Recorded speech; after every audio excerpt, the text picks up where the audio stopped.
Hey, Retro, good morning. Hey, Tyre. Let's see. Trump was just held in contempt of court and fined 9 grand. Okay, he went between the. Yeah, whatever. Um, I don't believe in gag orders. If somebody want, especially somebody going on trial, they can talk about whoever, whatever, the trial that they want. Uh, DAs don't get put under gag orders.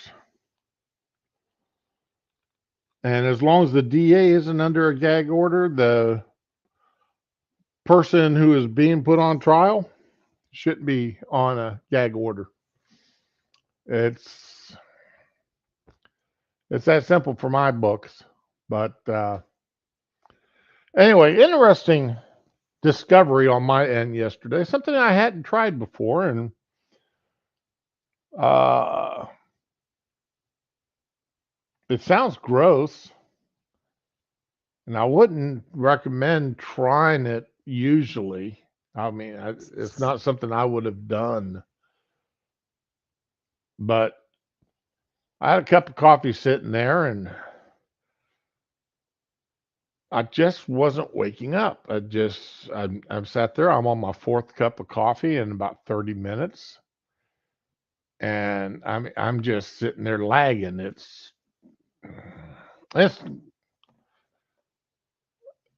so I went in the refrigerator, and because I do work the overnight shift, that one night or that one night a week, uh, usually about 4 o'clock in the morning, I'm dying.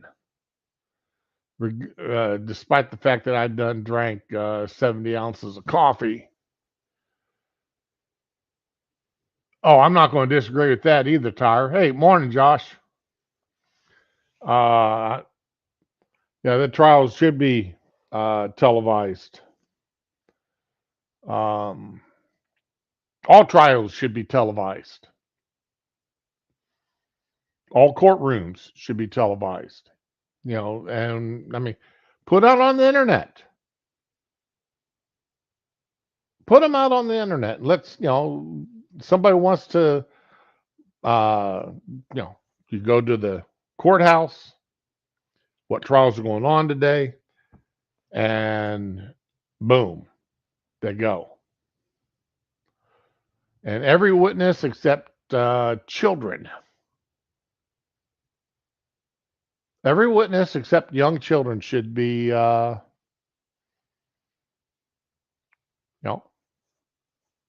put out there. Let everybody see what the witnesses are saying for themselves. Just like the classrooms. Every classroom should be on the internet.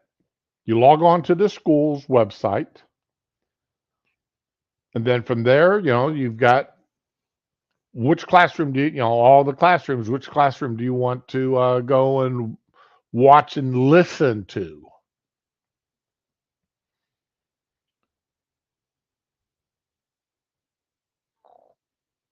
The camera is permanently mounted, and you do it. Well, now, making it television would cost a lot more money versus just putting it on the a streaming service.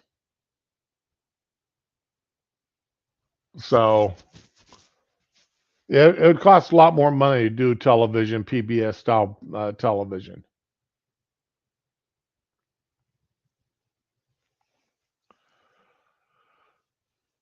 Josh, I'm going to disagree with you on that. Yeah, retro. Scale does matter.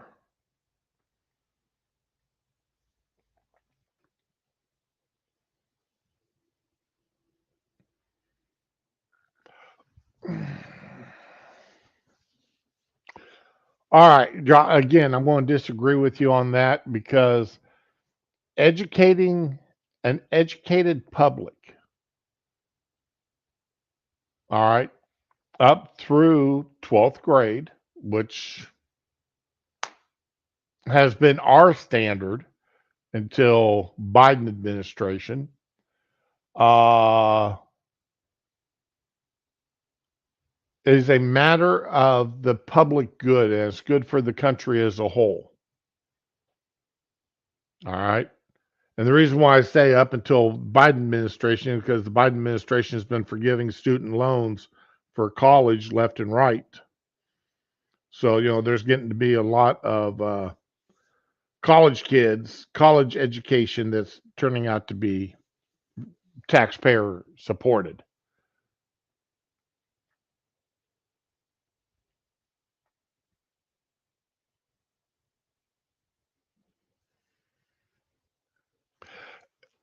I don't have a problem with public education, and I think I see where you're coming with this. I don't have a problem with public education uh,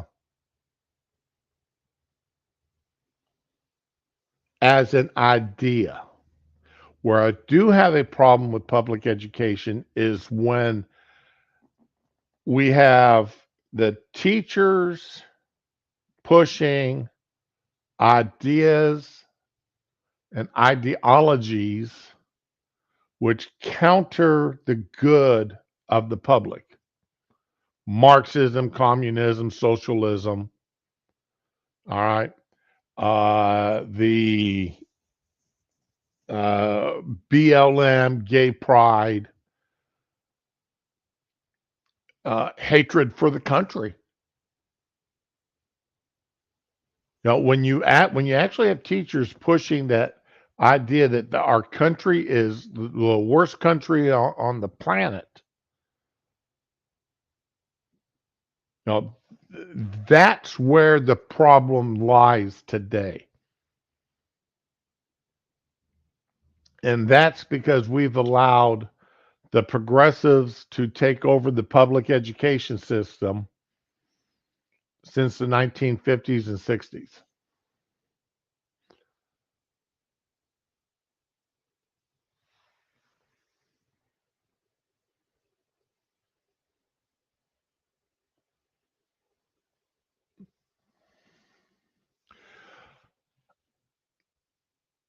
I still think, okay, Josh, as far, if I sent my wife and I sent our son to private school up through 6th grade.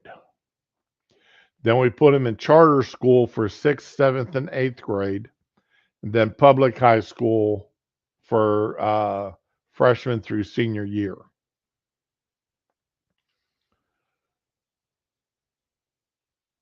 And as I've stated before, I'm extremely proud of the way my son has turned out.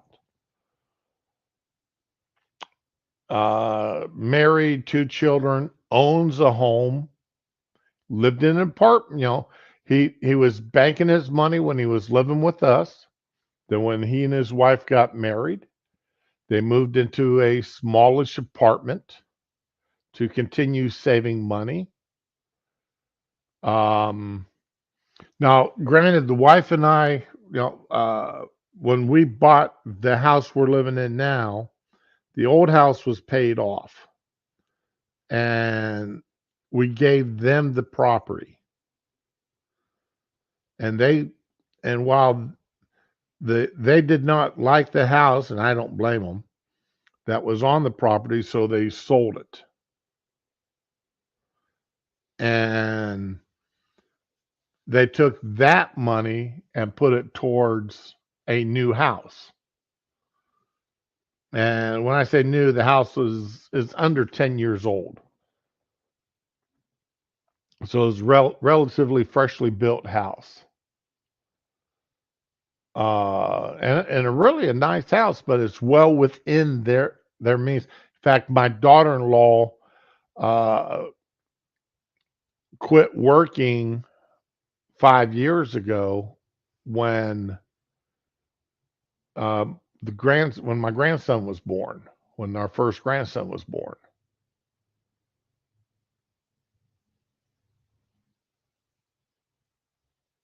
So, I fully appreciate everything my son has done, and I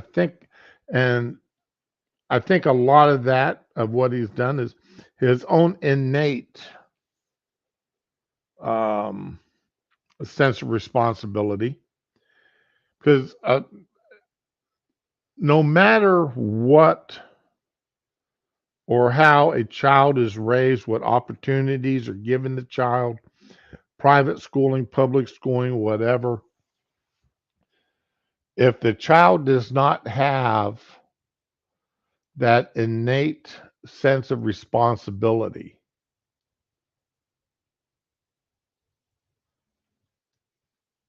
that if they're, I mean, because we hear the stories of the kids that grow up in the ghettos of New York and Los Angeles and such, and half of their friends are dead by the time they've reached 18 years of age. Uh, the other half have dropped out of school.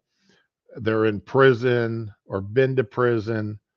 Um, all this stuff, and they turn out quite, and maybe not wealthy, but very well off, especially compared to their friends, the people they grew up with. Then, you got those that grew up with the silver spoon in their mouths, had everything handed to them, and they're the private schools and everything else, and they're out shoplifting and beating up people. So, uh, you know, the influence of the parents are there, are as important to that and everything else. But I still believe that the individual has to have that innate sense of responsibility and, uh, just whatever inside of them to become a successful member of society.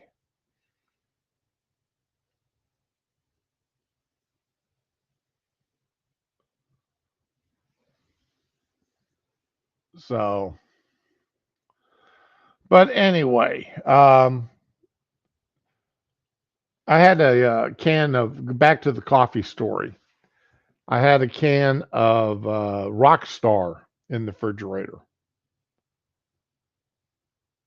and I was getting down to my last cup of coffee, and it's like, well, let me go ahead and grab that can of Rockstar and get that out. I poured it into my coffee, and it was actually quite good. I mean, I was surprised how good that made it. And between the energy drink and the coffee, I finally did perk up. But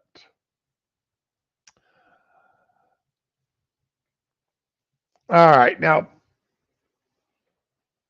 to the part of what I was going to talk about here. Yeah, coffee with Rockstar. That was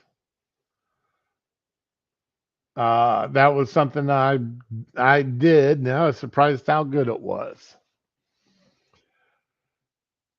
This is something that I don't know if anybody else knew about this. I found out about it yesterday, even though it's been on the uh, out there in the system since last year.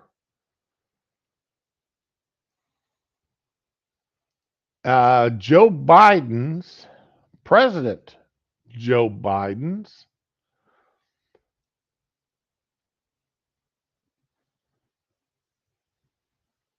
um, administration's fiscal year 2025 revenue proposals. Now, we all know when you sit there and you get your income tax paperwork in and everything, the income tax system is quote unquote voluntary. All right. Now, when I quote unquote voluntary, uh,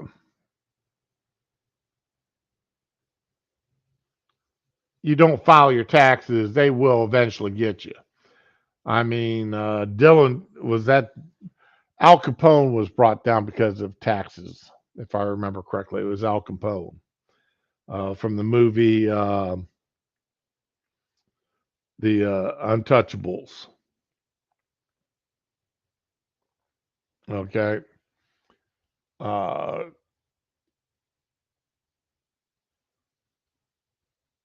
but we all know, but anyway, make repeated willful failure to file a tax return a felony for those with significant tax liability. All right.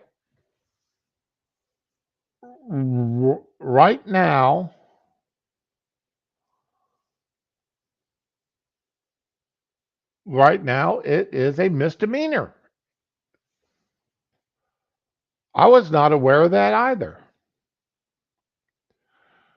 Current law, a person with federal tax liability who willfully fails to file a tax return is guilty of a misdemeanor, punishable by a term of imprisonment of not more than 1 year and a fine of not more than $250,000, $200,000 in case of a corporation. That's weird. Or both. You think the corporation would be higher than the individual, but anyway. A person with a federal tax liability who willfully fails to file tax returns for multiple years commits separate misdemeanor offense for each year a tax return is not filed. So basically, if you fail to file for 4 years in a row, you could go get $1 million fine and 4 years in jail. Okay. That's the current law. Voluntary tax compliance is the foundation of our tax system. Noncompliance by high income taxpayers has a significant corrosive effect on tax administration and collection. Really?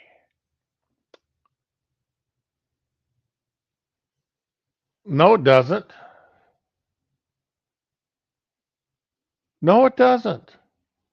What the high income earners, anyway, a significant portion of the non filer tax gap, the difference between tax liability and taxes paid, is attributable to high income non filers.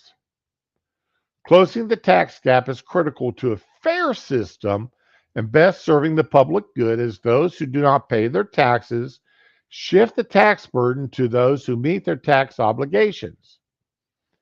It's sort of like those who actually pay back the money they borrowed from the government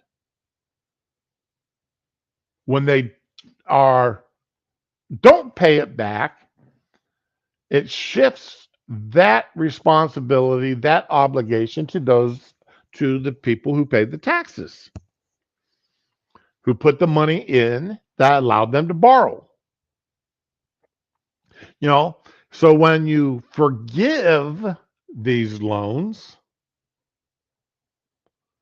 you've shifted the cost of that person's education to everyone else.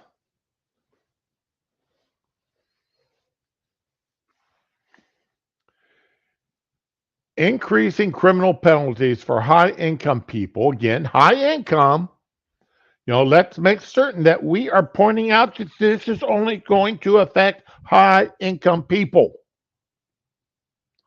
who willfully and repeatedly do not file a tax return would provide more effective deterrent to such blatant tax evasion and encourage voluntary compliance and close the tax gap. Now, is it really voluntary compliance?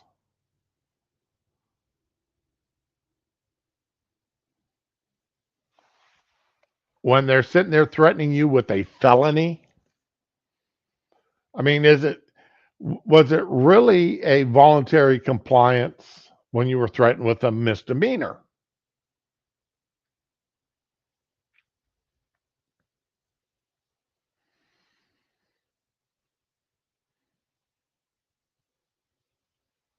Now, like I said, this proposal's been out there now for several months. I just heard about it yesterday.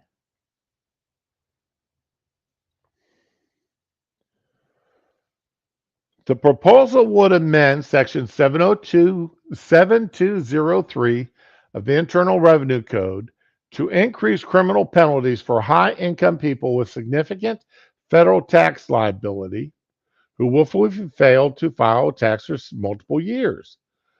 The proposal would provide any person who fails to file timely required tax returns in any 3 years within a consecutive 5-year period where the aggregate underpayment for such 5 years is more than $250,000 would be subject to a new aggravated and failure to file criminal penalty.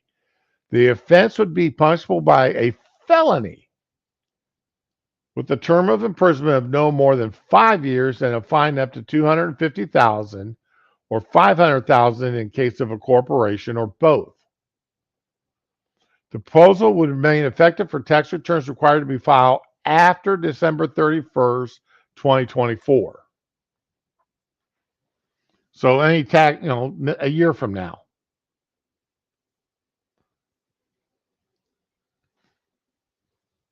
So what they did is they stepped up the corporate punishment from $200,000 to $500,000 per year. And you notice the way they said that is if you fail to file for 3 years, any 3 years within a 5-year period. So, you pick any 5-year time period, and if this person failed, this high income person failed to file within that time period 3 times within those 5 years, 5-year era, then they're going to be tried for a conviction. Now, most people are looking and saying, well, it's only going to affect the millionaires and multi-billionaires and such. Those are the people, it's not going to affect us, right? That's the way most people are going to look at this.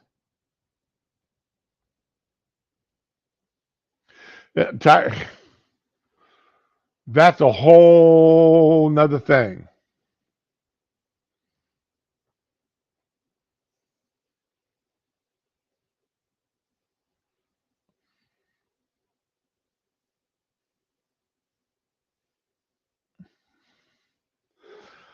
So, but what I'm pointing out here is, they're saying, well, this only affects those multimillionaires, billionaires. That's something I love. You can go back and find quotes by what's Mophead's name, the communist. Oh man, come on, somebody help me out. The communists used to the northeastern states. I want to say Vermont. Because Susan Collins, he's a communist, but he votes with the Democrats. Bernie Sanders. Okay, thanks, Tyre. I thought of it just as I looked at the screen and saw you typed it in. Bernie Sanders. Bernie Sanders used to say that he's going after the millionaires and billionaires. And then he became a millionaire, and now he's just going after the billionaires. Make sure that they pay their fair share. Well, Bernie, how come you're not going after millionaires anymore? Is it because you became one? You finally became a billionaire? You had somebody ghostwrite a book for you? Then you had the DNC and other people buy up hundreds and hundreds of copies of it, enough to make you a millionaire.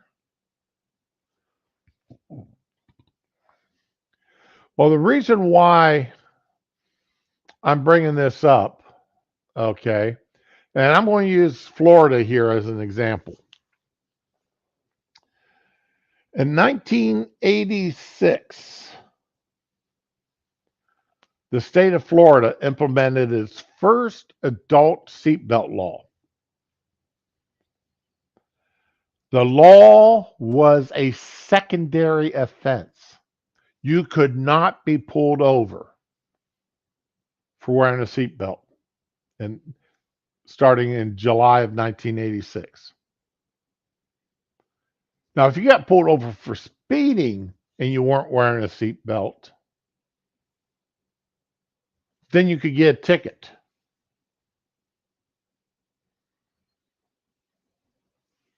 But if you weren't violating any traffic laws, you couldn't get a ticket for not wearing a seatbelt. Then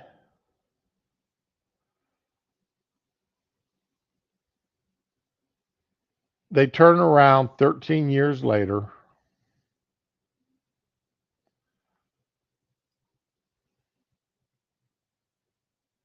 and made it in 1989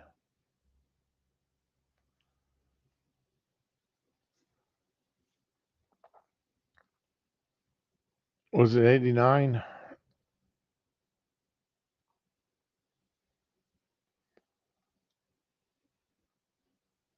It became a ticketable offense. Oh no, it's 2009. In 2009, starting June 30th, it went from a secondary offense to a primary offense.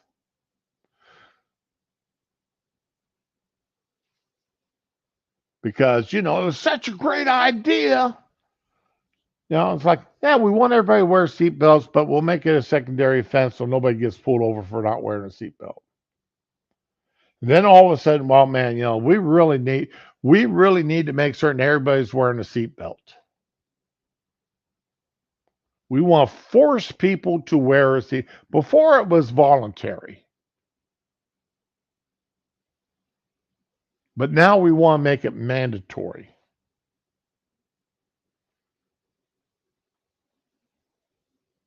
See how this creep goes?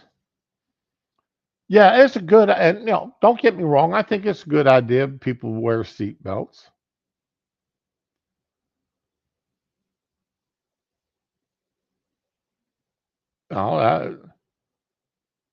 Get in a car wreck and keep you from busting your head on the windshield. That's always a good thing.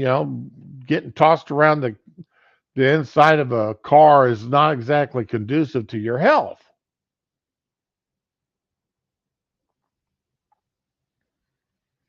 But you turn around though and say, we are going to charge you money if you don't wear a seatbelt. Now remember, Florida is also the same state that once you reach 18, you don't have to wear a motorcycle helmet. 17 and under must wear a motorcycle helmet whenever you're on a motorcycle. Same way with bicycles. If you're 17 and under, you have to wear a helmet when you're on a bicycle. Once you reach 18, you no longer have to wear helmets. Now, I rode motorcycles for many years. I've had exactly 2 crashes on my motorcycle. One of them, I slid down the road quite a bit. My helmet was worn through. The back of my helmet was worn through to the foam directly inside the shell. That helmet in that wreck saved my life. Because if that had been my skull contacting that asphalt and getting shaved down like that,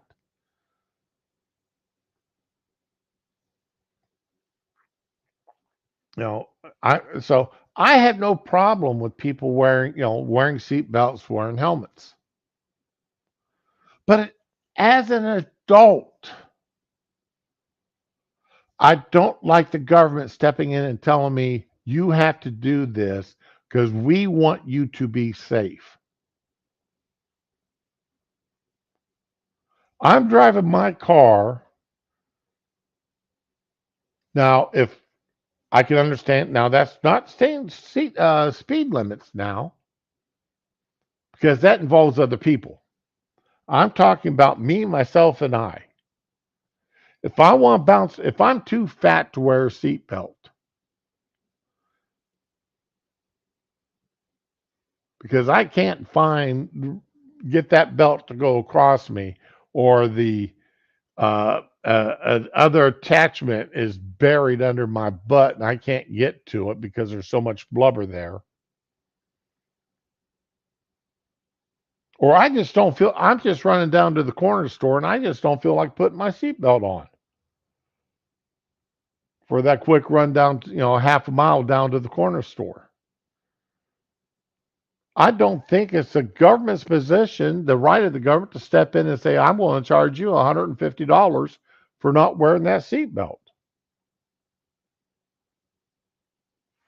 So this is that continual growth of the government and their intrusion into our lives.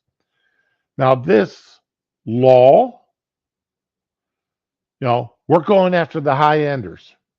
How long do you think it'll be before that law affects us, the middle class or the lower middle class?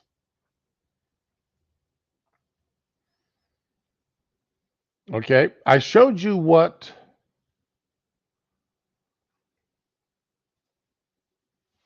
they,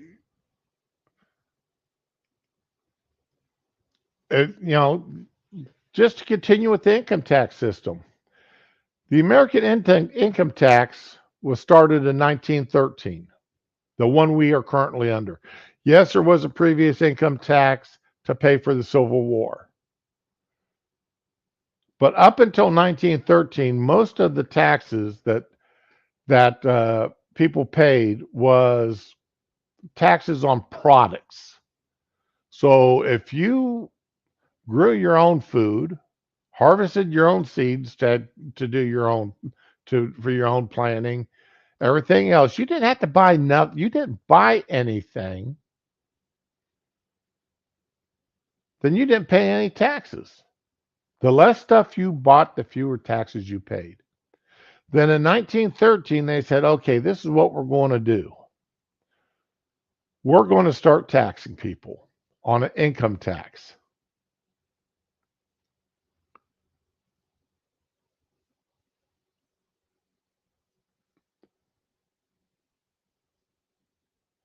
And the American income tax at that time,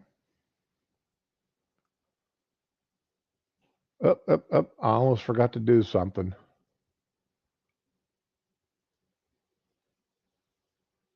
There we go. Almost forgot to sign out here. The American income tax in 1913, you didn't start paying income tax in 1913 until you had an income of $3,000 single, $4,000 married. And it was a 10% tax. Now, if you were to take that same $3,000 in 2024 dollars, and I just figured it up this morning, you'd have to earn $94,646 before you paid any taxes. And then it would only be 10%. Now, 15% was at $8,926, which today equivalent would be $281,000. 15%. 25% income tax on 36,000, which is equivalent to $1,143,000. 28% at 87,000, which would be $2,771,000. And 33% at $183,000, which would mean you'd have to have an annual income of $5,781,000.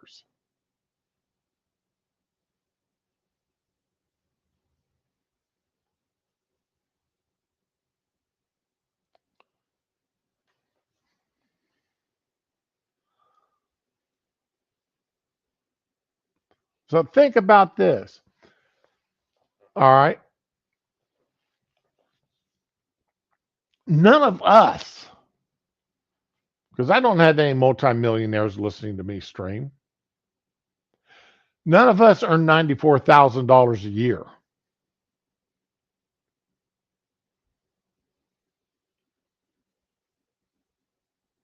As an individual.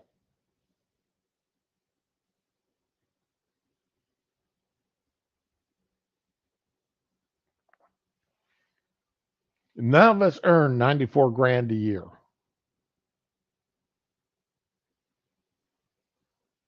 And damn sure none of us earn $5 million a year.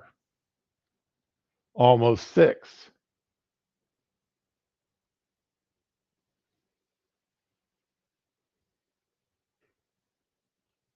So when it starts off as saying, well, we're just going to target the rich,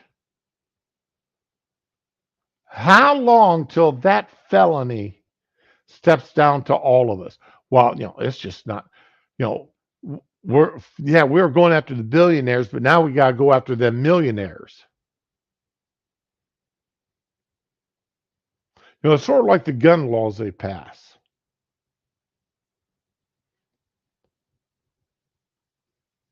At first, there was there was no such thing as an FFL.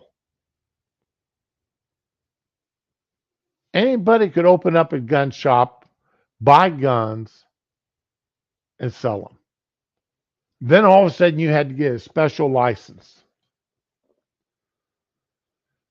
Now and then they said, well, in order to get in order for us, for you to qualify to have to get a license, this has to be a business. This is how you earn your living. Now they want to change it to, if you sell a gun for more than what you paid for it, you make a profit on it. We need you to start thinking about having to get an FFL because we're going to come after you.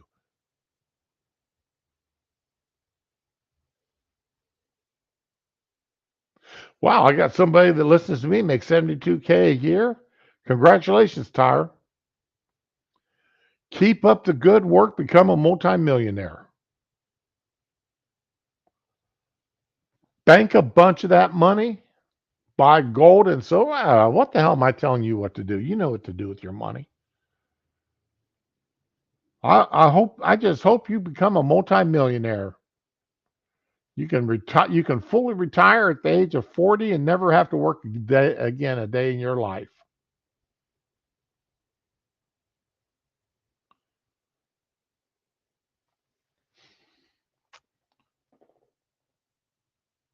But the government loves to step in, and they start off, and that's why I had the circular firing squad on today's thumbnail. The federal government loves to start off to say, well, we're only going to point these at these people. This law is only going to be targeted to these people. And you have a reason to be jealous of them because they make more money than you do. This government has there's always been a portion of the government that has always loved interclass warfare.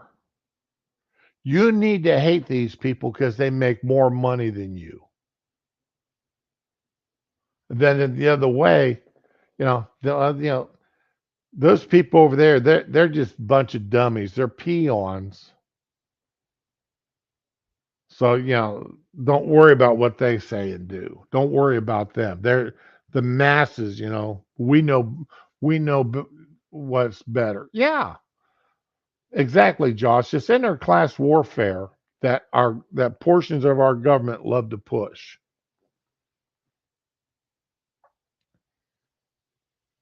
Like I said, I didn't even know this thing existed until yesterday. And I tell you, it was hell looking up the to actually find that PDF. And here, uh, I'm surprised nobody's called for it. Some people, I usually get asked for links right away. I meant to post this link earlier. Here's the link to the PDF. All right.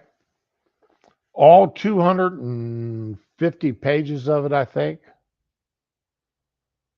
of changes to the law that they want.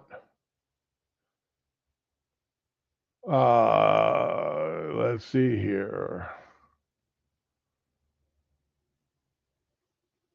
Oh, that's the wrong one. That's the wrong one. I'm sorry.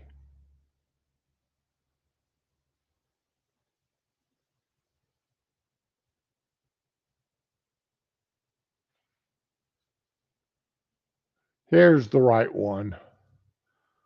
Let me delete that comment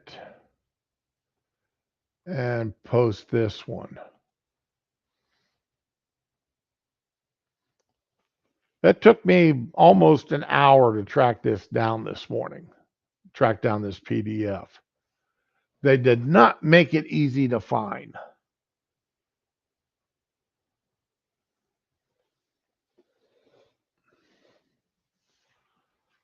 So, but go ahead and sit down and read that.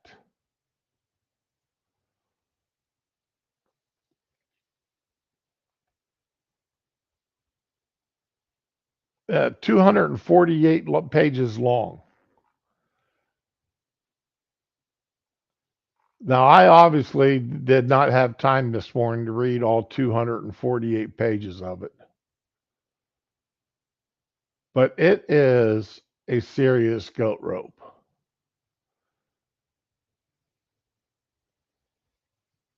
Okay, Retro, let me look at and see what we got here. I'm always interested in such.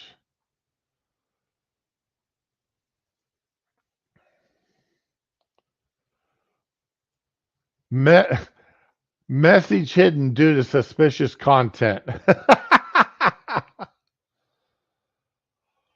Holy crap!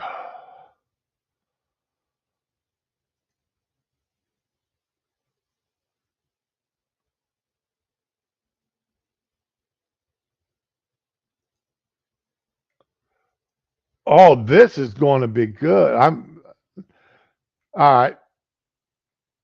We'll go ahead and look at this there. We'll read it together.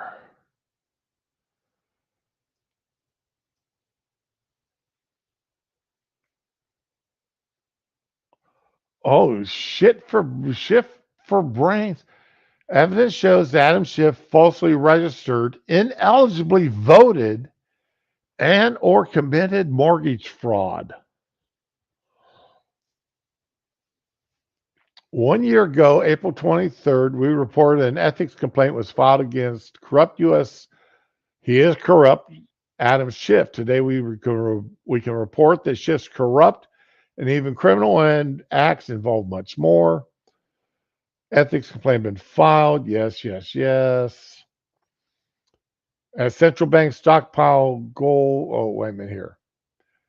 The Gateway Pundit reported it is in deep trouble and ethics complaint had been filed by a concerned citizen alleging that Schiff committed election and voter fraud, claiming he was both a citizen in California and Maryland.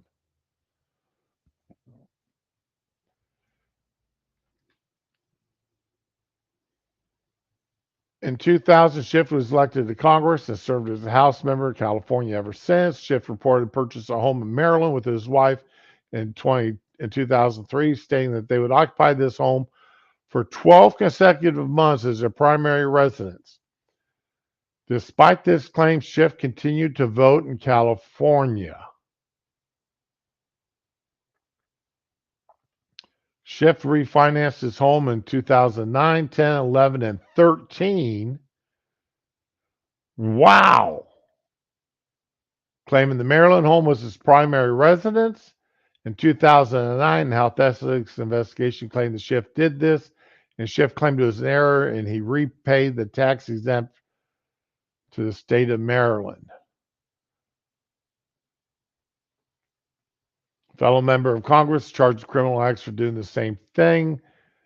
Stephen Watkins of Oklahoma. In addition, the amount of the home mortgage has remained basically the same this entire time. When asked about his residence in Maryland a few months ago while on campaign, Schiff called it a non-issue. He added his primary residence was in California and neglected to mention he repeatedly claimed his Maryland home as his primary residence.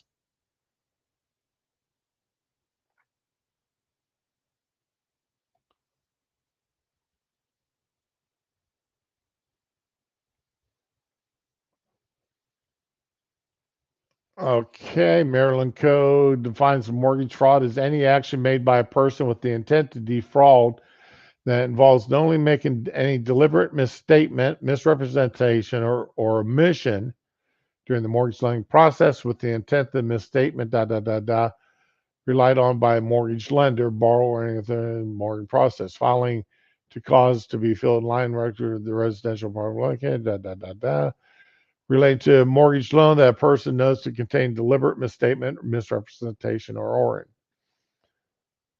Adam Schiff, despite claiming to live and represent the people of California, filed and reaffirmed through refinancing documents his primary residence.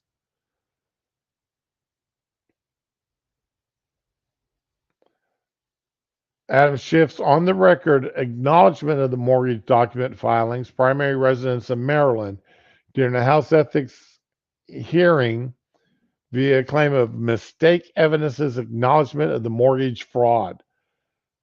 Oh man, that I have no idea what mortgage fraud the crime is, but what the punishment is. But I don't imagine it's anything light.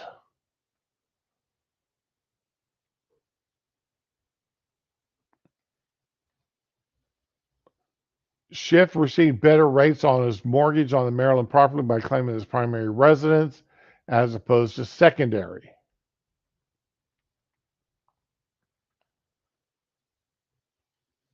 Remember that former Baltimore top prosecutor Marilyn Mosby was recently convicted of mortgage fraud in Maryland. So what did she get?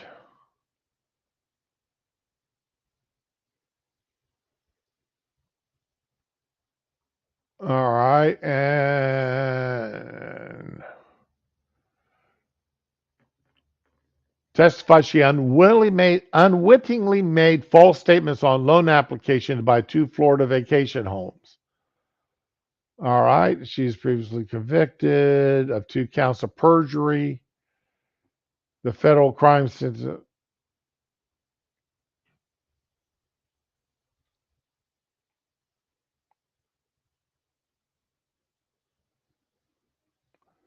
So it doesn't say what this particular story doesn't say. All right, well, let me do this.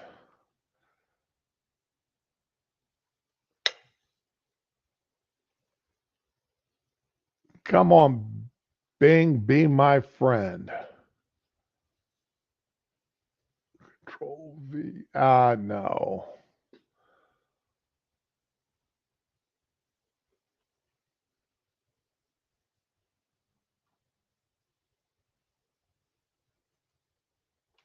Oh,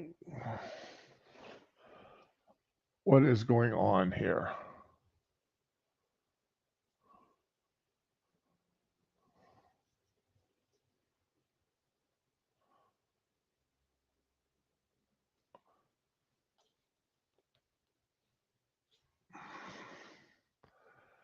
Okay.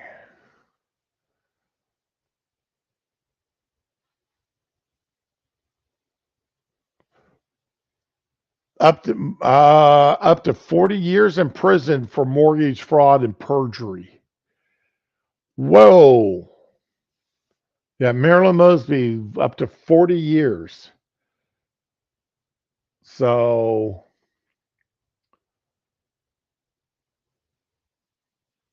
yeah, and voter fraud too. Because if he was claiming Maryland as his primary home and he voted in California, that's voter fraud.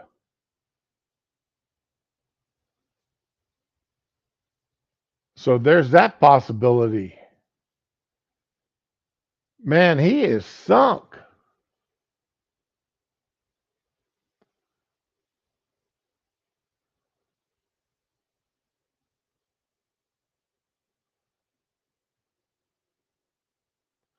Yeah, Tar, that woman, she lived in New Jersey, I believe, and and she was moving to. Oh, she was in Maryland, okay, and she had to hurry up and move to California.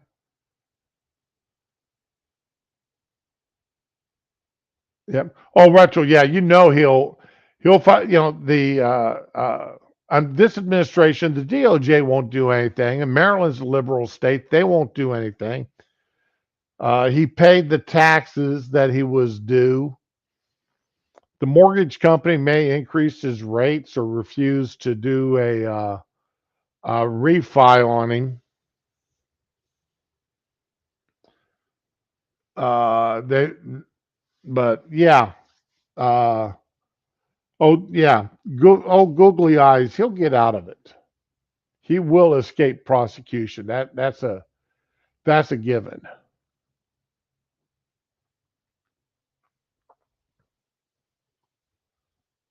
So, if anybody's interested in the website that I use for calculating the uh,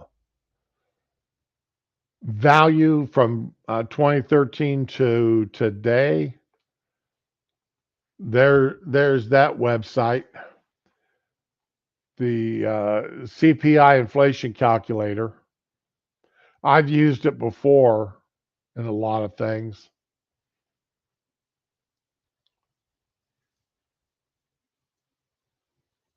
All right. Now to one of my little soapboxes that I love to jump up on. I have said for years that we need to go round up every person who's in this country illegally. I don't care if they overextended their visas. I don't care if they entered the country legally across the border at a border station, or they swam across the Rio Grande, or they brought a boat in uh, from someplace else and landed on a shore. If they are in the country illegally, they should be rounded up and deported. Absolutely. No ifs, ands, or buts. From the janitor all the way up to a bank president or a president of a company. If you're a lawyer, and um, under one of our Democrat governors here in Florida, they allowed illegals to become lawyers. Actually, sit the bar and become a registered lawyer in the state of Florida. You're in the country illegally, but we'll let you practice law. What the hell kind of nonsense is that? But I don't care what job you have. I don't care. And if you're in the military, deport your ass.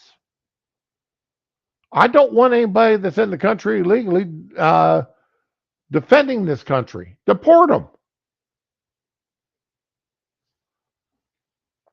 And it seems that I am not the only one who feels that way.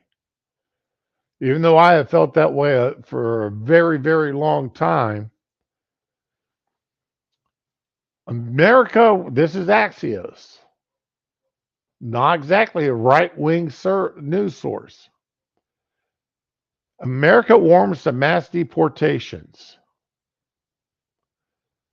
50% of whites, 56%, okay, general public, 51%, a majority of people. 56% of whites, 45% of Latinos, 40% of blacks.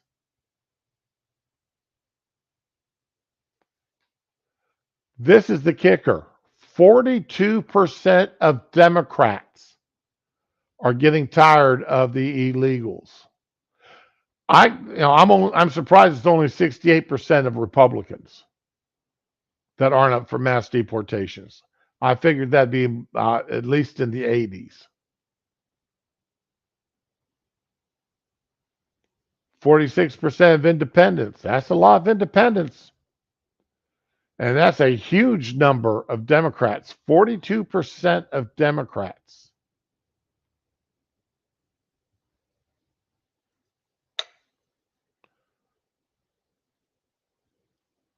And here's the link to this article here. No, that's not the link to this article.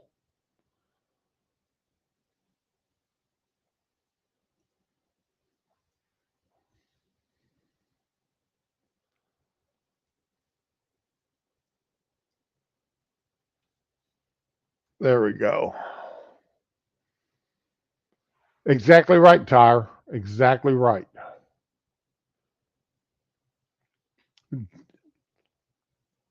Boomers, 60%. Gen X, 53. Millennials, 48. Gen Z, the young pups, only 35% of them.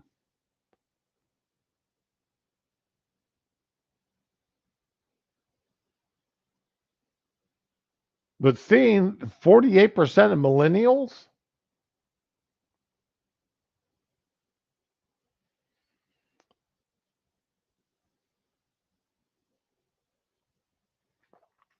%30 of Democrats, as well as 46% of Republicans, said that they would end birthright citizenship.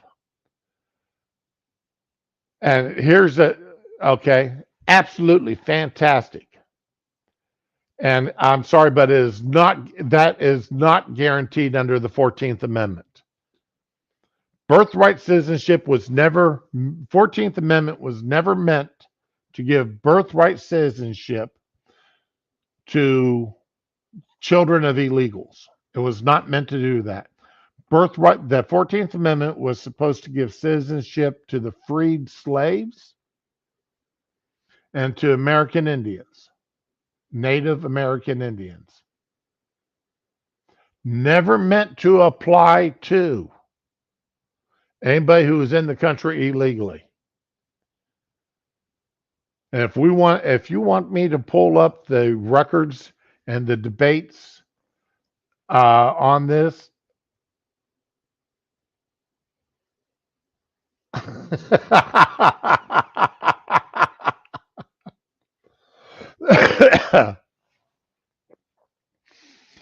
Joshua, just in case you don't know, you've never heard the story, I got the nickname Shroom back in the 1980s. I got it with my military job.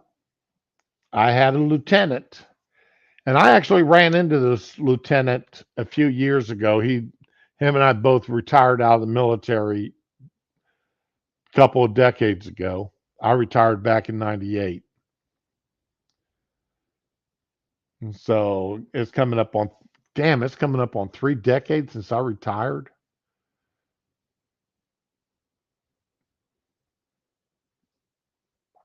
But anyway,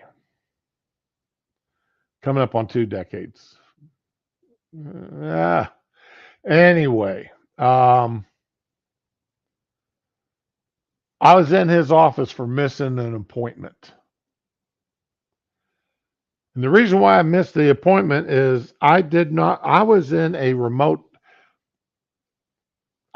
in a remote location. It's just I did not work anywhere near my immediate supervisor. I never saw him. We talked maybe once a week on the telephone, and that was about it. I'd go weeks without talking to him. Well, anyway, I missed an appointment, and I had to go see the lieutenant about it.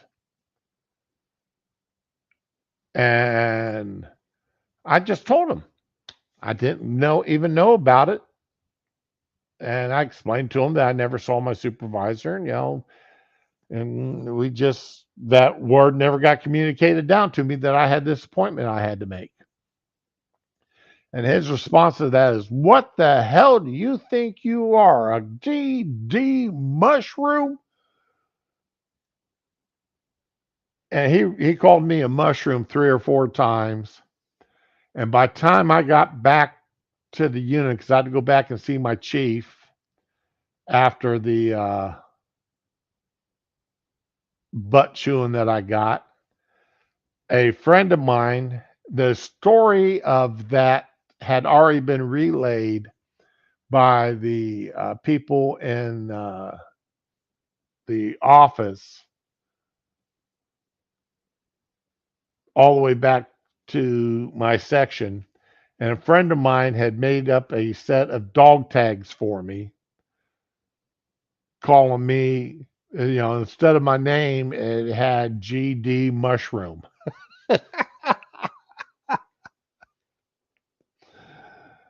So that's how I picked up the nickname. It started off as GD Mushroom, and over the years it got shortened down to just Shroom.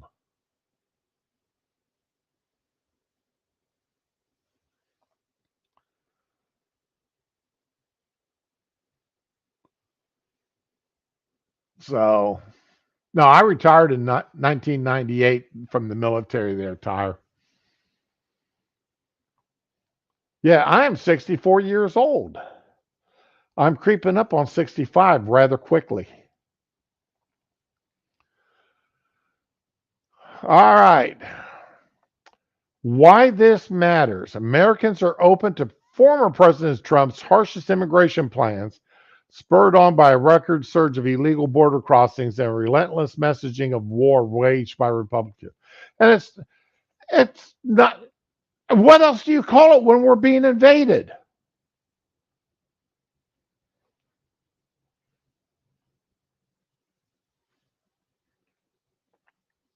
Biden has been the Biden and Democrats are keenly aware the crisis threatens his reelections. He sought to flip the script by accusing Trump of sabotaging Congress's most conservative bipartisan immigration bill. Yeah, that bipartisan immigration bill, it was so loaded down with pork and other crap in there that there's no way in hell it was going to pass. There's been some other people talking about it, and again, this is something else. These ideas of bills, omnibus bills. The whole entire Constitution is written on 8 pages. 8 pages, pieces of paper. There is no excuse that a bill should be 250 pages long or 1,000 pages. There's no excuse for it. No bill needs to be more than 4 or 5 pages long. But they write these huge ass bills, and there's no reason why these bills should, the Democrats love doing this. Look, the Republicans voted against this bill to help out our veterans. Republicans hate you veterans. Well, that's because while there was some stuff in that bill for veterans, and it was called a veterans bill, there is almost so much other crap in there that had absolutely nothing to do with veterans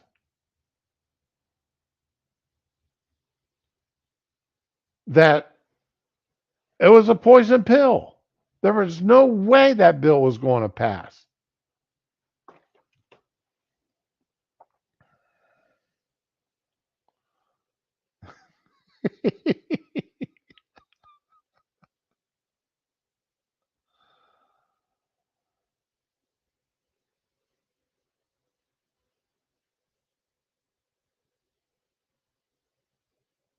Is assimilation by design, invasion the opposite? Josh, these people are not assimilating into our country. You go to the southwestern United States, and you're going to find as many Mexican and Salvadorian and Brazilian flags flying uh, as you can dream of, and very few American flags.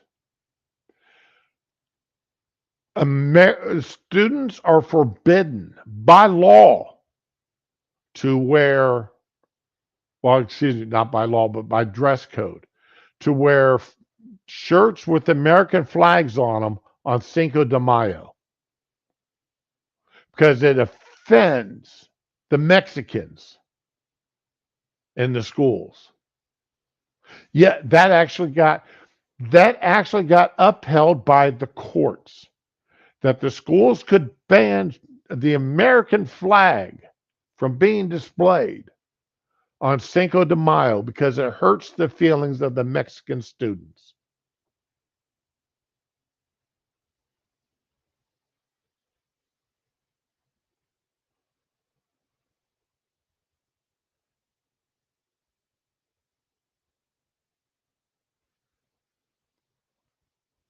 So that's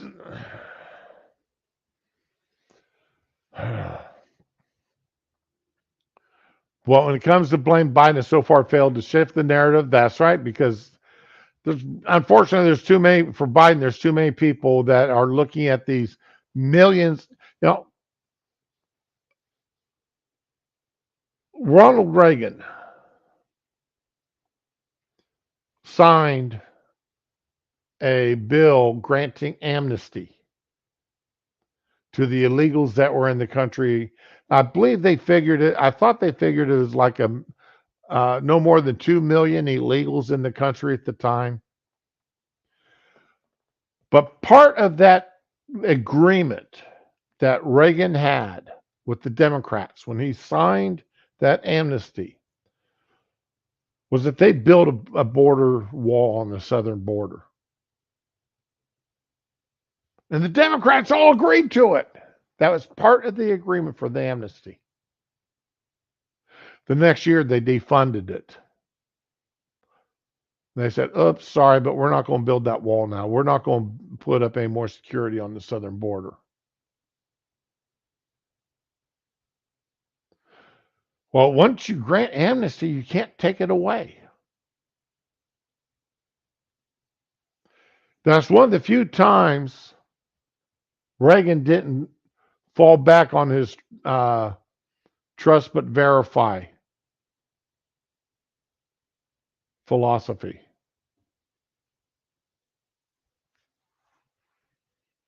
The Democrats have been lying about immigration as long as I can politically remember what's going on.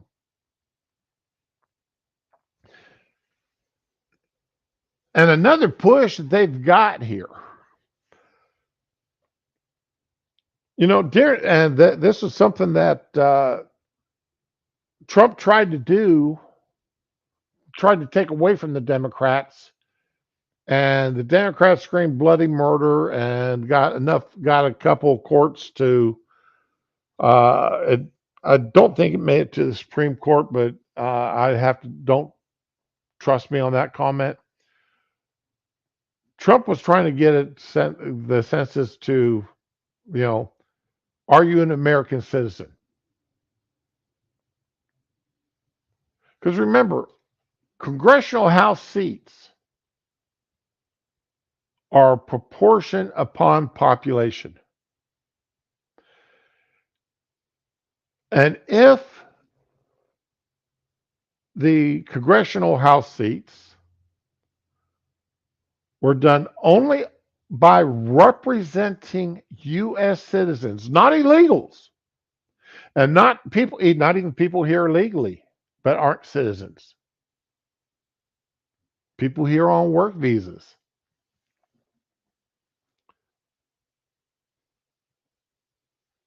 You know, people who are refugees and never become a citizen.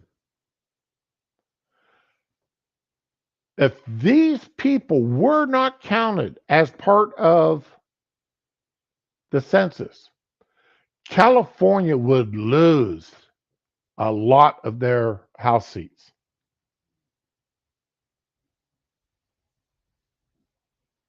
And states like Texas and Florida would pick up a bunch.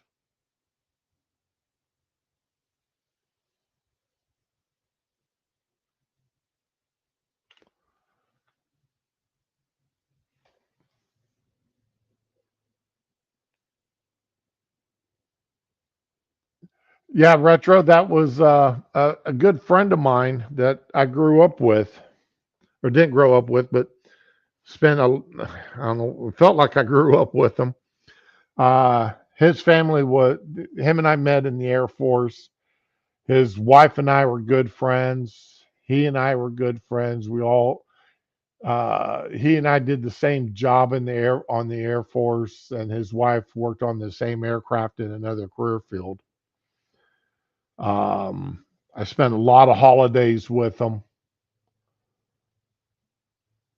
and their kids. Then they went and moved out of the state, and I've never heard from them since they moved. But yeah, but that was something he said because he goes, his mom lived down in Miami, and he said he hated going down there. He goes after his mom died, they sold her house, and he literally brought home the American flag.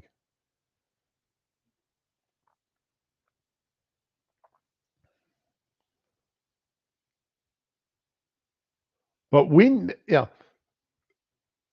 why should our and then don't forget part of the electoral college is also based upon the census. How many votes the each state has in the electoral college is based upon that same census. So if you can get the illegals in the right states, they can control not only the House of Representatives, but the electoral college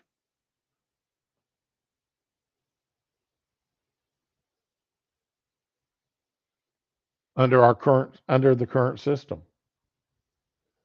And our government should not be based upon the power, the strength of our government should not be based upon illegals living in the country. California or New York having uh, between the two of them 20 or 30 extra seats in the House of Representatives simply because they've got a bunch of illegals living in their states.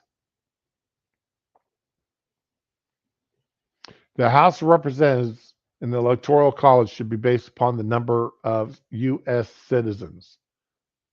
And see, that's another reason why they're pushing to make illegal citizens, because there's also that other push.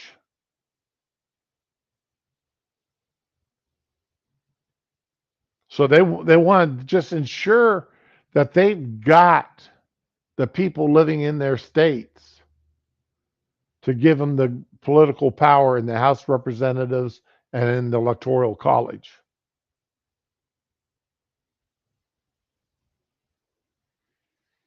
But I'm just a conspiracy nut. That's the people who think like that and ponder that outcome of having all these illegals in the country.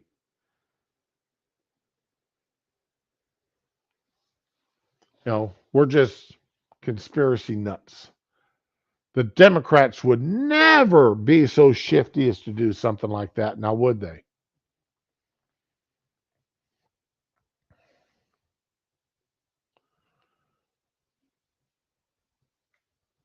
As I said, I am all for 100% getting rid of illegals. Mass deportation. All right, so uh something. Well, let me do this other thing, and then we'll do the fun one.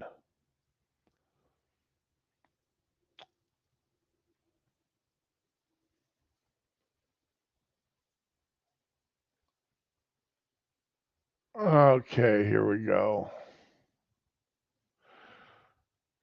Talking about Israel here.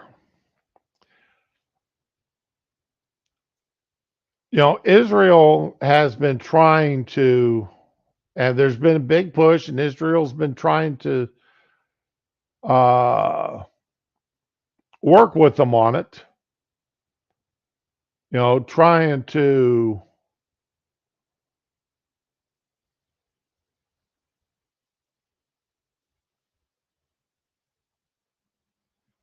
trying to the pressure, the ceasefires. Okay, the problem is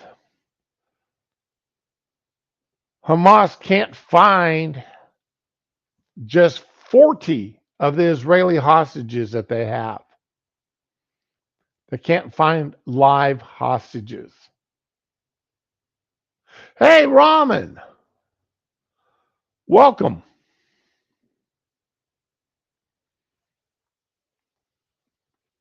Yeah, Retro, you're right about that too.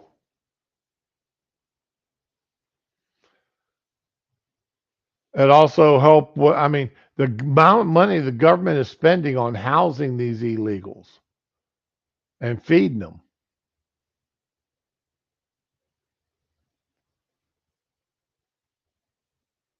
So Hamas tells negotiators it doesn't have 40 Israeli hostages needed for the first round of ceasefire.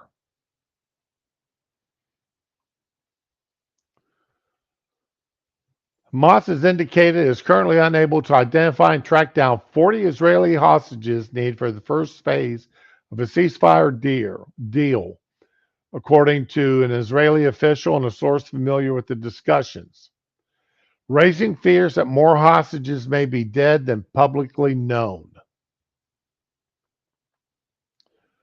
The framework that has been laid out by negotiators say that during the first 6-week pause in fighting, Hamas should release 40 of the remaining hostages, including all the women as well as sick and elderly men. In exchange, hundreds of Palestinian prisoners will be released from Israeli prisons.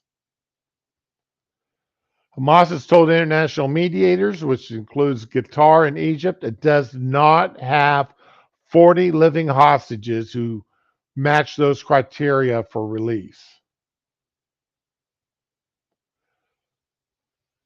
CNN's record of the conditions of hostages also suggests there are fewer than 40 living hostages who meet the proposed criteria.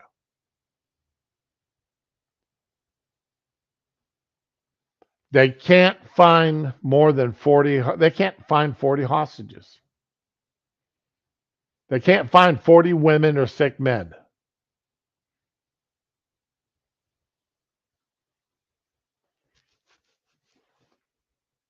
Any combination, 40 women, 40 people made up of women or sick and elderly men. And Hamas can't find it.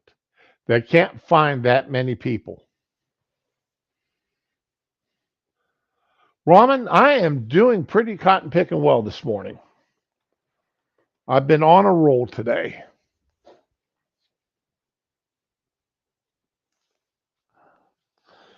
Because I am getting sick and tired of some of this crap going on in this government right now.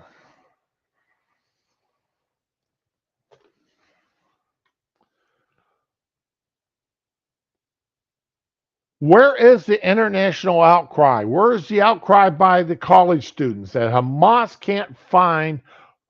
You would think the liberals would be upset that they can't find 40 women. They can't find. You would think Hamas that the liberals would be upset that they can't find 40 women to release, or a combination of 40 of women and men to reach the number 40.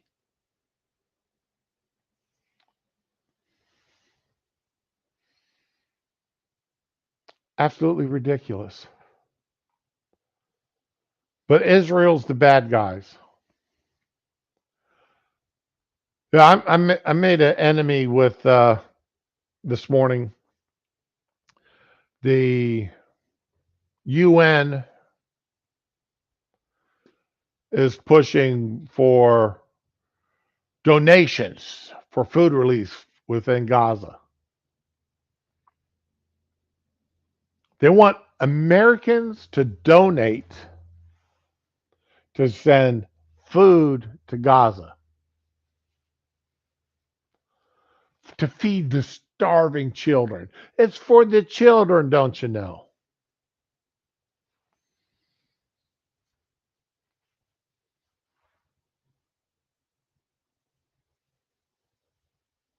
Tell the leaders of Hamas to unload a few, just $1 million or so that they've got stashed away in offshore banks between the three of them. And they'll be able to feed all their people. Okay? Just tell them to do that. But meanwhile, while that's going on,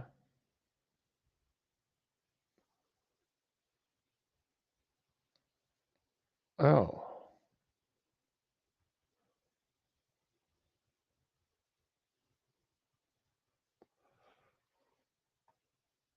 Israeli Prime Minister Benjamin Netanyahu has asked President Biden Sunday to help to prevent the International Criminal Court in The Hague from issuing arrest warrants for senior Israeli officials in connection with the war in Gaza.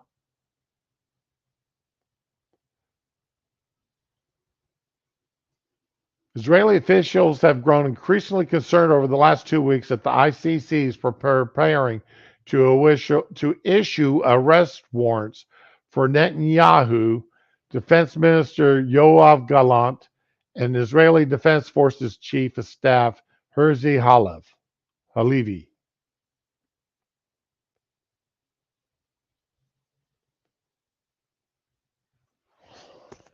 My brain hurts. This hurts my brain. All this started because Hamas decided to attack Israel on October 7th.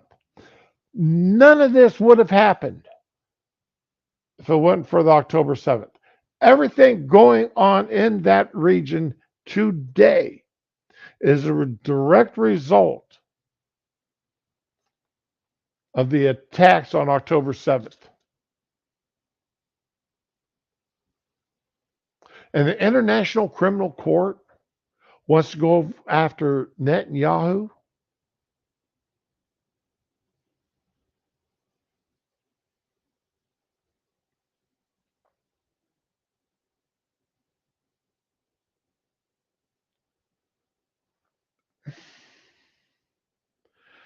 The hatred for Israel and the Jewish people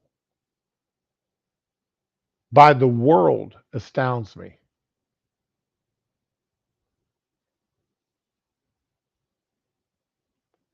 It just simply astounds me. You would have thought that after World War II, people would understand, would have learned that hating Jewish people and Israelis is not a good thing to do.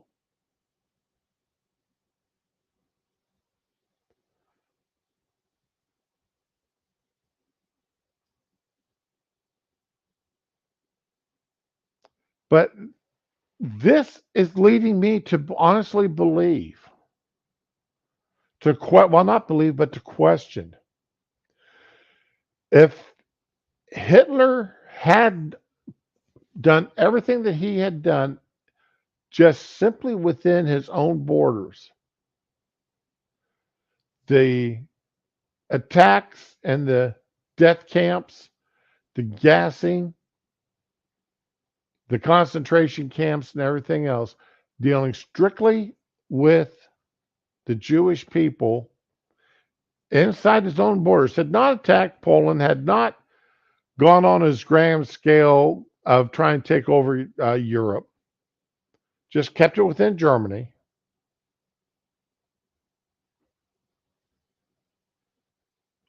Would the rest of the world have cared? And if it were to happen today, would anybody else in the world actually be caring about the attacks on Israelis and Jewish citizens and people of the Jewish faith?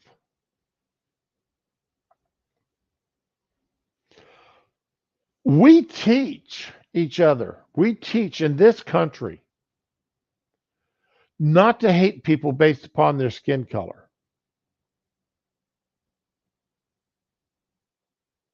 We teach not to hate people based upon their religion.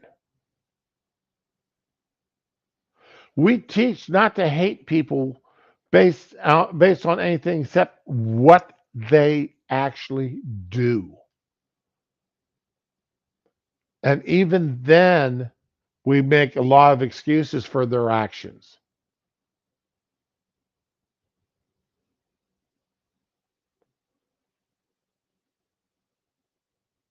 But it doesn't seem like that the people in this country, that so many, the majority of the people in this country don't give a rat's ass about how the people of the Jewish faith are treated.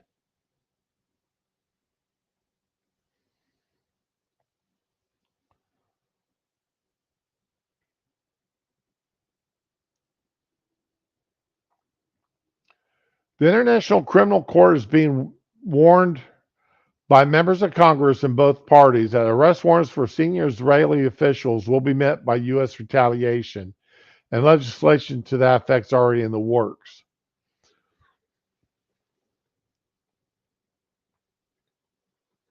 But will Biden sign it?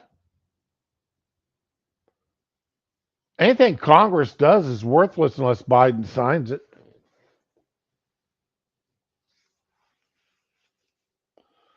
And even then, it still is worthless unless Biden signs it and then puts it into effect, actually does something, actually does, carries out what he's supposed to do.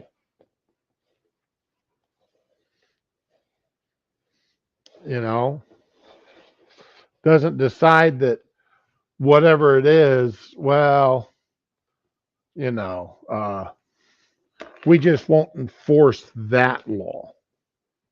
Even though I signed it, we're not going to enforce it. Because Biden's quite famous for that. The ICC has been investigating allegation of war crimes against the Israeli military and the Palestinian militia groups back to 2014.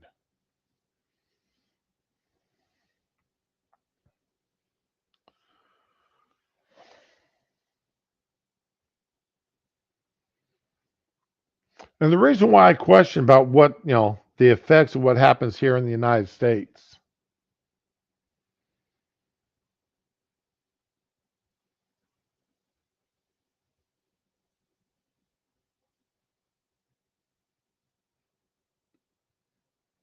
You guys have closed the entrance. We are UCLA students. I have my ID right here. I'm being blocked off, not by the security guard, but by you two. You three. Oh, look, they're making their burger while I'm going this way. This is what they do. Everybody, look at this. Look at this. I'm a UCLA student. I deserve to go here. We pay tuition. This is our school. And they're not letting me walk in. My class is over there. I want to use that entrance. Well, I can't take it. Will you let me go in? This could be over in a second. Just let me and my friends go in to class. We're not engaging in that. Then you can move. Will you move? We're not engaging in that. Okay, we're going. We're going. I'm going in. I have my hands up. I'm not hurting them. You guys have closed the entrance. We are UCLA students. I have my ID right here. Why are we allowing this to happen in our country? Why are we allowing this to happen in our country? I don't understand it. We've got God only knows who because they're wearing masks. So you don't know who they are. Preventing a man and others from getting into their classes that they've paid for. The school is obviously not putting guards out there to escort their students in. The city is not putting cops out there to ensure that people can get in and that students can get in and out. The state isn't putting state officials there to ensure that students can get in and out. And they paid for this schooling in California. Hey, morning, Leslie. How's this coming? Oh, God, Mayday. Thanks for reminding me. Yeah, there's some major protests planned for Mayday there, Lazel.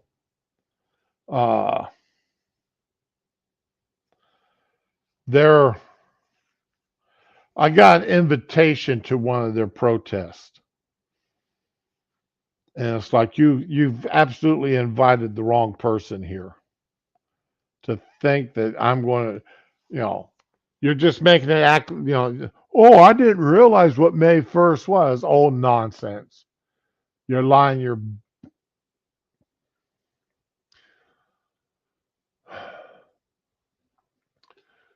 An anonymous Jewish student has alleged in a lawsuit filed Monday that Columbia University is failing to provide a safe learning environment for students during the ongoing pro-Palestinian demonstrations. The lawsuit, which is seeking class action status, argues that Columbia has become a place that is too dangerous for Columbia's Jewish students to receive the education they were promised and paid for. The complaint filed against Columbia's Board of Trustees in the Southern District of New York includes numerous redacted sections to protect the identity of the plaintiff, who is described as a Jewish student in her second year and whose education has become disrupted by a hostile environment on campus. The lawsuit takes particular issue with the decision by Columbia to go to a hybrid learning model last week amid the unrest on campus. Now, I've said this before. I think I said it yesterday. Protesting is a right in America. You have the right to gather and protest. You have the right to gather and redress your grievances with the government. You have the right to peaceably assemble.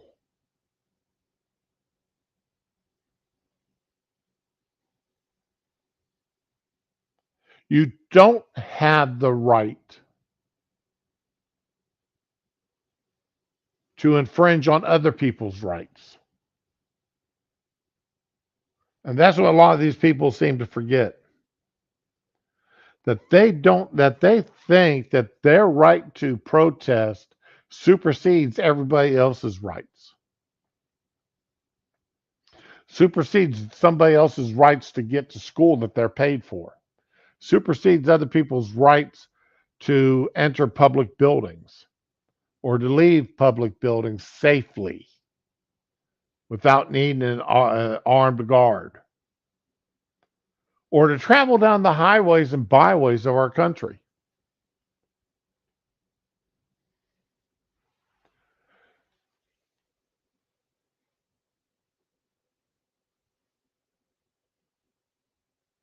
Hey, Data Wasteland, good to see you again.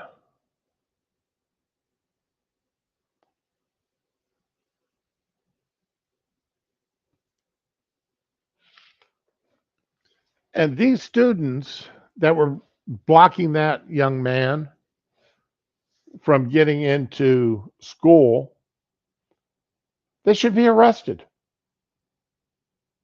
They have the right to protest. They don't have the right to block his entry into the school.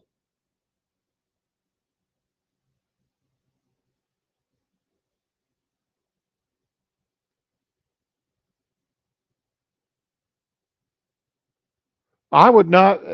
I don't have the video today. I saw it yesterday. A Jewish professor trying to get into Columbia.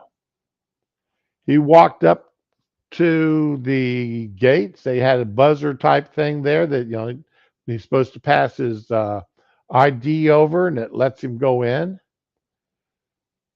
Uh, his card had been deactivated. A Jewish professor, not a student. And they deactivated his card so he couldn't enter into the school.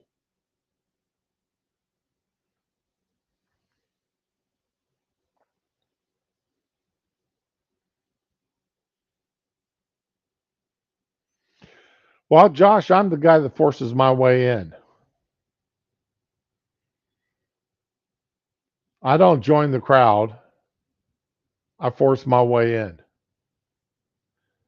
If I'm paying that school to educate me, they damn well better allow me in to get my education.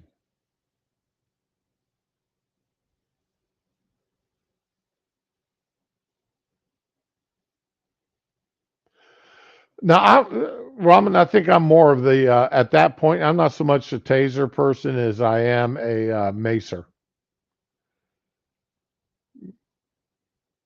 Just some CO or OC, just some OC spray.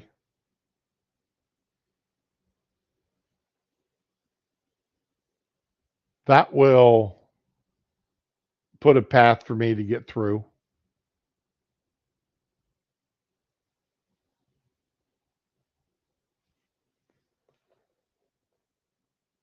Or maybe one of them, the flashlight or something with the taser built into the end of it. That would work too.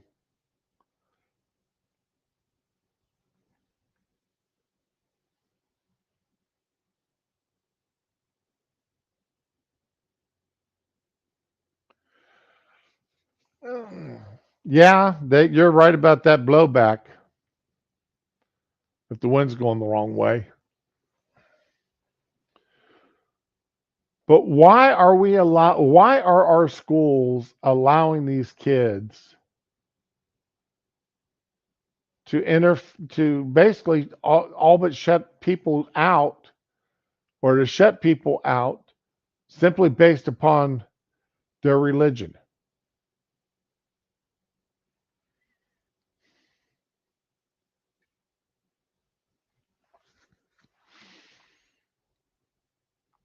So anyhow, now last story for some fun, okay? Remember during the Trump administration, uh, was it CNN?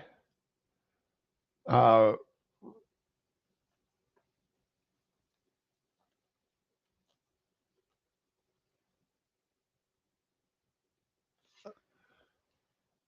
the quite a few people uh, claimed that Trump made over 30,000 false or misleading claims over 4 years. Yada yada. They had a run. One of them had a running score sheet,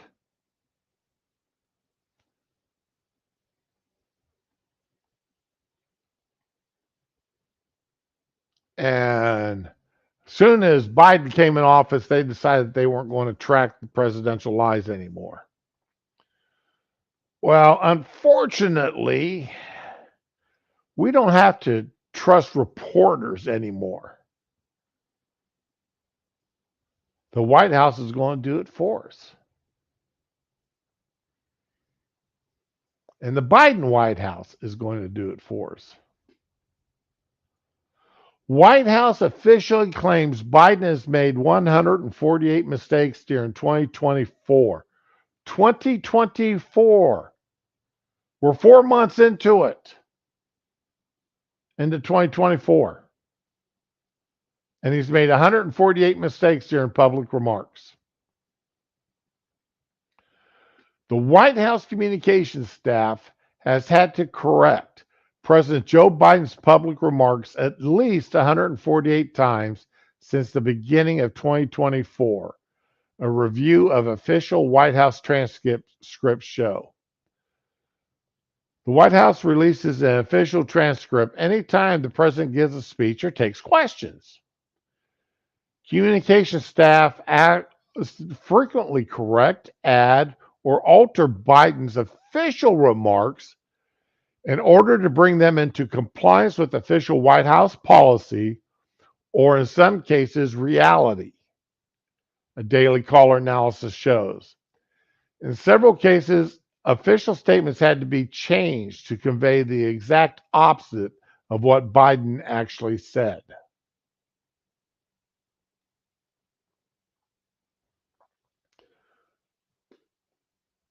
Through 118 statements, speeches, and chats with reporters spanning from January 1st to 2024 to April 24th, the White House has officially updated its transcript with corrections at least 148 times. Some of the modifications include corrections to names, dates, and titles. Others changed verbs and modified the meanings of the statement entirely. Words that the president didn't say but should have, according to White House staff, have also been added to the transcripts. Is it truly a transcript if you're changing it? Is it truly a transcript?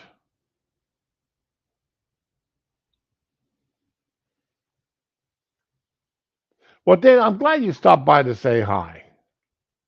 I'm glad you did. And I hope your Ubering job is going well, that you're making lots of money from that.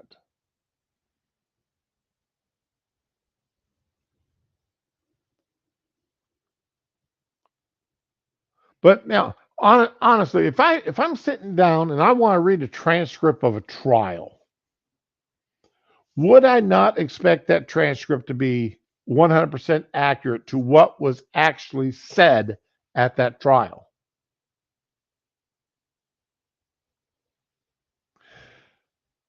If I want to sit down and read a transcript of a meeting, would I not expect that transcript to be 100% accurate as to what was actually said and by whom at the meeting?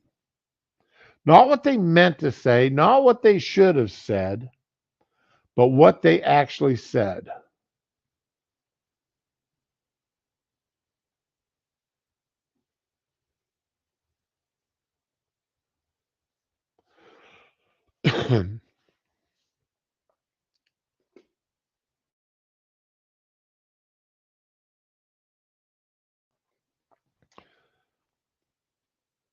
So, I mean,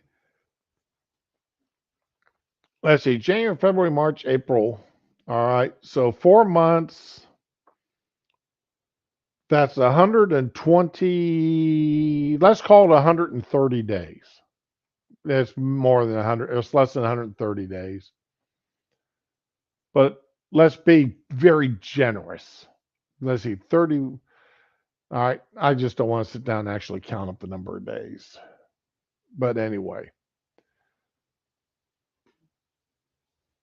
that's a mistake a day plus that he's made.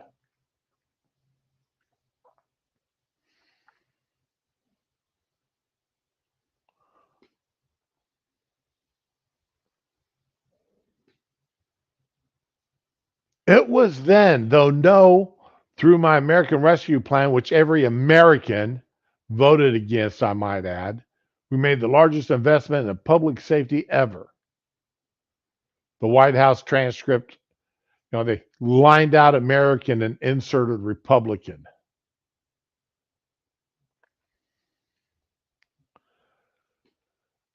But that's, let's see here.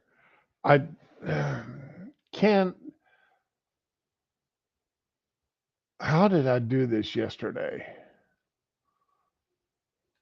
And I want, there's my angry shroom. Come on, open. There was I thought I pulled that video in. Maybe I didn't. Biden recently, okay, let me just do a quick, because I know there's videos out there. Um,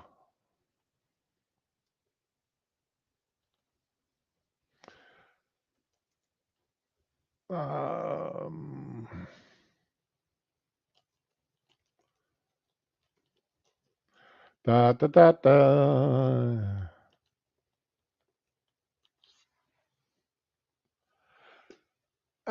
And come over here to videos. I will find the video. Okay, here we go. I found a C-SPAN video.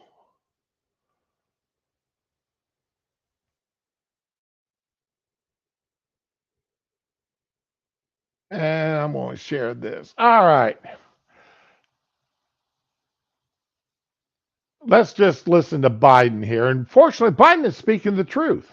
In a sense, I don't know why we're surprised by Trump. How many times does he have to prove we can't be trusted? Trump bragged How many times has he proved? How many times does he have to prove we can't be trusted? Yes, Biden, you can't be trusted. And you even admitted you can't be trusted.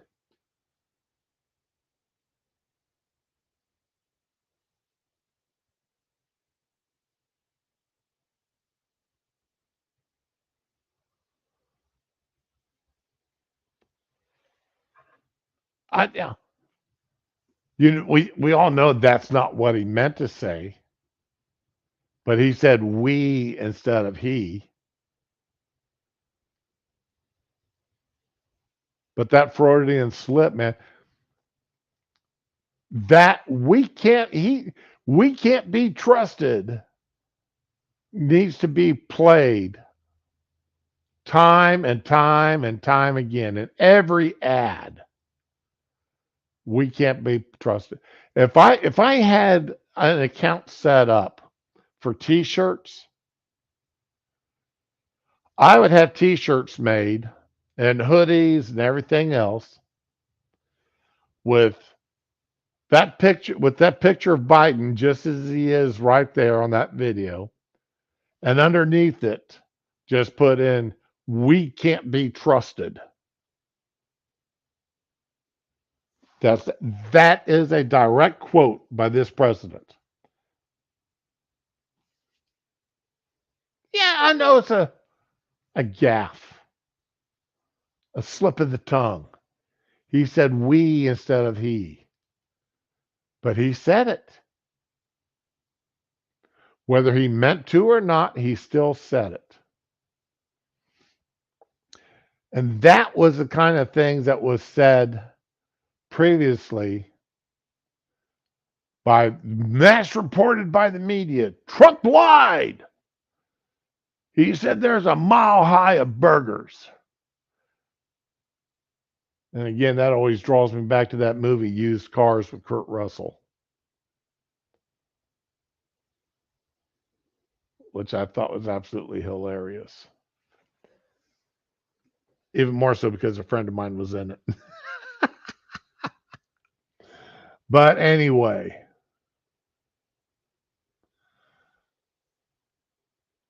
Now, I'm sure somebody's already doing it there, Josh, but I don't have a Teespring account or anything to get those out there, and I don't have enough people that know me to uh, be visiting to build it build it up. Need to get somebody that's Uh, oh, by the way, did y'all pay any attention to Crowder's announcement yesterday? He is going to be very politically active this year. Something he says he'd never done before on his show.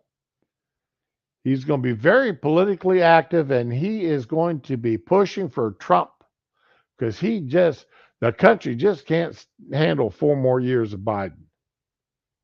Well, okay, I've got in general, I got to agree with them. The country can't handle, the country can't handle 4 more years of Biden. It just take that much longer to recover from Biden.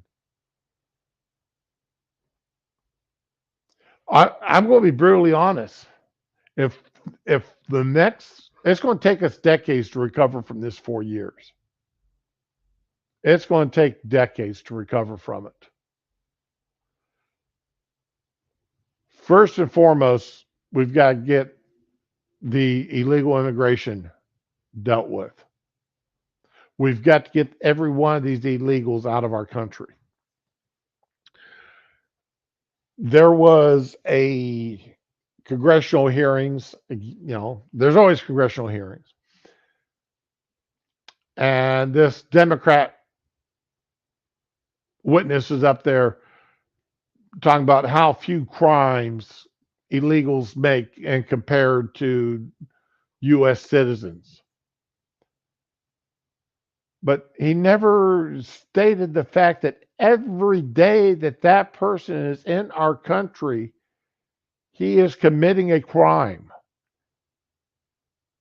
Every stinking day that illegal is in our country, he is committing a crime by being in this country illegally.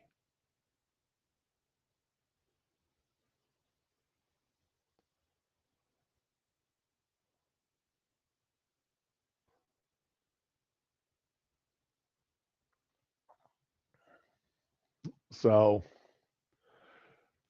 yeah, it is what it is, though. We've got illegals, and it's going to and there are so many of them in our country. It's going to take decades. It's going to take a long time to get them out, but we have got to do it. And I don't care what skin color they are. I don't care what country they're from. We got to get them out of our country. They're here illegally. We got to get them out of our country. End of conversation. No ifs, no ands, no buts about it. Every one of them needs to go back to where they came from. So, on that note, typical Wednesday, I may or may not stream tomorrow, but I will be back on Thursday. As of right now, I don't see any reason why I won't be here Thursday or Friday. So, want to thank everybody for coming out. Josh, is good to see you. Data, it's wonderful to see you back with us again. Okay. Retro, thank you. Do appreciate you.